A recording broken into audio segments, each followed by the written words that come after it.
President Trump deploying the National Guard, other federal law enforcement, and en masse across the city, especially in vulnerable areas. During last night's operation, 23 suspected criminals were removed from the streets, including someone accused of murder. And this is really just day one. Now, this was the help of Washington, D.C., everything that they've needed in years to come. If they get the courage, the city's residents hopefully will one day thank President Trump. More importantly, lives will be saved. Here with reaction, Fox and Friends weekend co-host Charlie Hurt, Project 21 chairman Horace Cooper. Charlie, start with you. All right, so we see the numbers here. Why are Democrats so against this?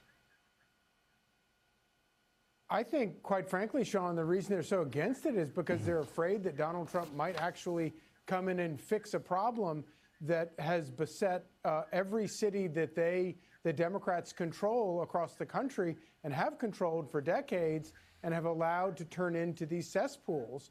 And if Donald Trump comes in and fixes it with common sense policies, like we've seen in other areas of his administration that focus on policing and cleaning up homelessness and cleaning up the streets and allowing the city to be enjoyed by the taxpayers and children going to school and all the things that you would want a city to be there for, then it kind of puts a lie to everything that Democrats do. And I think it's really interesting. If you remember, 10 minutes ago, Democrats were talking about how they wanted to take over Washington, D.C. and give it statehood.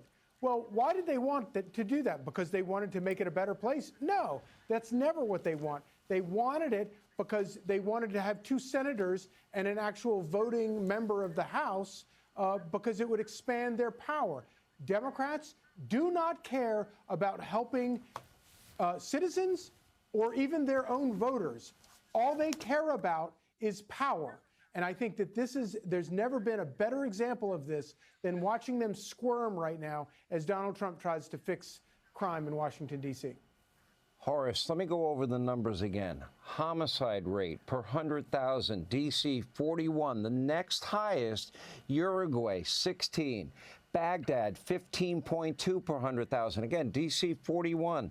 Then you can go to Nigeria, Panama City, Brazil, Costa Rica, Bogota, Colombia, Bolivia, Mexico City. They only have 8 per 100,000. We have 41. El Salvador, Estonia, Kenya, Argentina, Buenos Aires, Istanbul, Turkey only has 1.8. I mean, how do we allow that to happen? And, why the reluctance, the resistance, the backlash, the anger?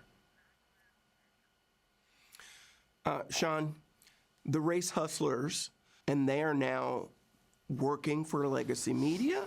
They are now elected officials.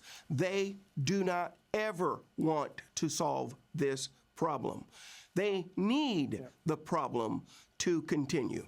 I want to say thank you, Mr. President, for taking over the NPD and also for sending in the National Guard. I also want to encourage the president to come up with a way to hold criminals that are preying on so many of us. And I'd like to see a bill passed that says, built on the felony murder doctrine, if you induce, if you inspire or conspire or direct a minor to engage in some sort of major wanton violence, you, the adult, will be punished. Whatever we do to that minor, but you will be punished as if you had did it yourself, and if it leads to death, you should be eligible for the death penalty. We absolutely need to restore this town. Our offices on Mass Avenue, we recently witnessed a shooting right there on Embassy Row. This is out of control. My children's freedom to breathe will be stolen. Jim Crow 2.0. Can't make it up. How about we? I'm just reporting the news. Don't blame the messenger. Horace Cooper, thank you. Charlie, good to see you. Thank you.